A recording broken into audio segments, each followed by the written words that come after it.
Bonjour à toutes et à tous. Un immense merci d'abord aux associations qui organisent chaque année ce rendez-vous très important pour nous à la France Insoumise et pour lequel il est important pour nous, et Jean-Luc Mélenchon est quelque part par là, d'y participer chaque année.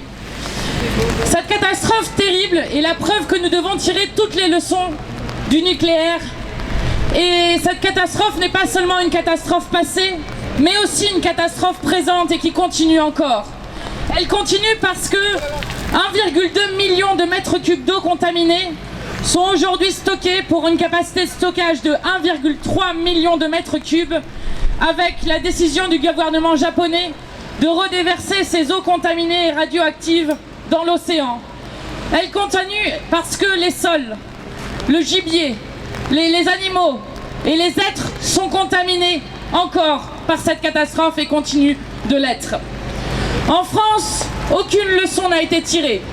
Emmanuel Macron continue d'être le président du nucléaire à tout prix, sans aucun débat démocratique. Il annonce qu'il veut construire des nouveaux réacteurs absolument partout, dont l'IRSN elle-même explique que les petits réacteurs ne veut pas dire petite contamination radioactive, mais bien dissémination du risque radioactif partout dans le pays. Emmanuel Macron magouille avec Viktor Orban pour faire du nucléaire et du gaz des énergies vertes, et ce, alors même que 5 des derniers premiers ministres japonais ont écrit à la Commission européenne pour rappeler que le nucléaire peut détruire tout un pays. Le nucléaire fait la démonstration constante de ses défaillances. L'EPR en est un exemple. Rappelez-vous, il nous parlait de l'EPR comme étant l'avenir du nucléaire, comme étant la 3e génération de réacteurs absolument génialissime. La réalité, c'est qu'aucun réacteur ne fonctionne dans le monde, à part un qui a été arrêté récemment pour gaz radioactif rare. Aucun EPR ne fonctionne normalement, et lorsqu'on regarde l'EPR que nous avons en France, l'EPR de Flamanville, il a déjà 12 ans de retard. Il devait coûter 3 milliards, il en coûtera au moins 21,5. Il y a des problèmes de fissures dans la cuve, dans le couvercle. Bouygues a été condamné pour travail dissimulé et cascade de sous-traitance.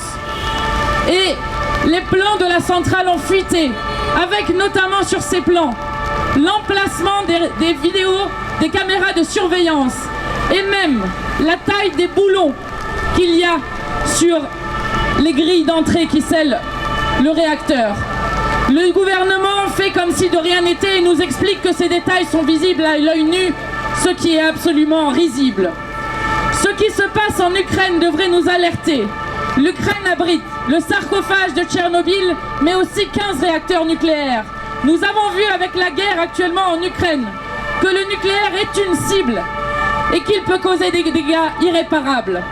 Malgré ça, Emmanuel Macron et son gouvernement ont décidé de continuer dans le dogme nucléaire à tout prix.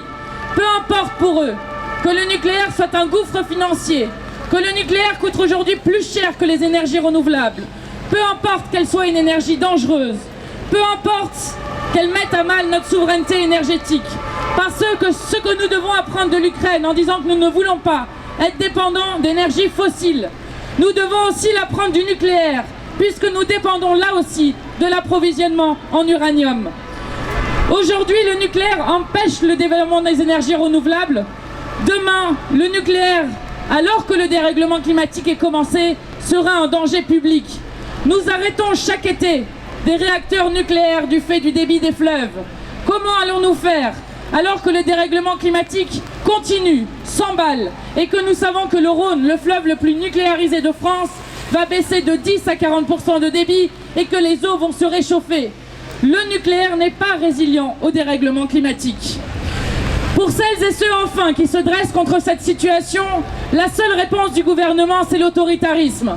Et je voudrais d'abord avoir une pensée pour celles et ceux qui luttent à Bure contre l'enfouissement des déchets nucléaires, qui ont été sous le coup d'une association de malfaiteurs qui a été levée par la justice, preuve que c'était une accusation inique.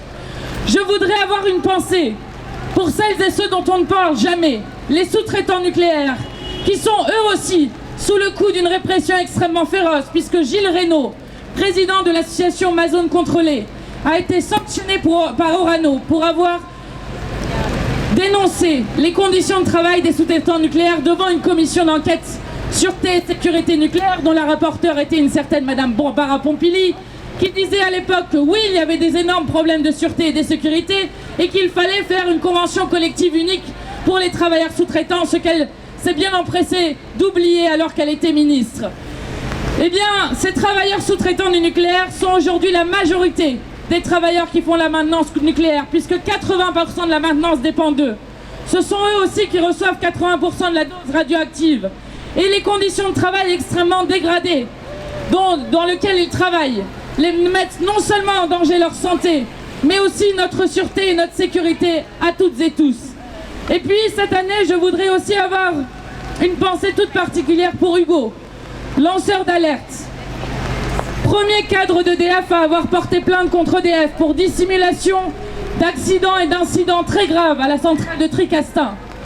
Depuis qu'il a lancé cette alerte, il a été placardisé et harcelé par sa direction. Toutes ces situations nous prouvent une chose: l'énergie nucléaire est opaque et antidémocratique. Emmanuel Macron nous condamne à la perpétuité en prévoyant de nucléariser encore davantage le pays. En avril 2022, nous avons un choix crucial à faire pour notre avenir. Soit la fuite en avant dans le nucléaire avec des candidats qui prônent 9, 10, voire 14 nouveaux réacteurs, soit le retour à la raison avec la sortie planifiée du nucléaire sur lequel nous nous engageons, avec la création de centaines de milliers d'emplois et avec, évidemment, la sobriété et l'efficacité énergétique qui va de pair. Il est temps de tourner la page du nucléaire, énergie du passé, et je voulais terminer avec cette phrase de Saint Jean de Perse qui disait « Face à l'énergie nucléaire, la lampe d'argile du poète suffira-t-elle? Oui, si d'argile se souvient l'homme. » Merci beaucoup.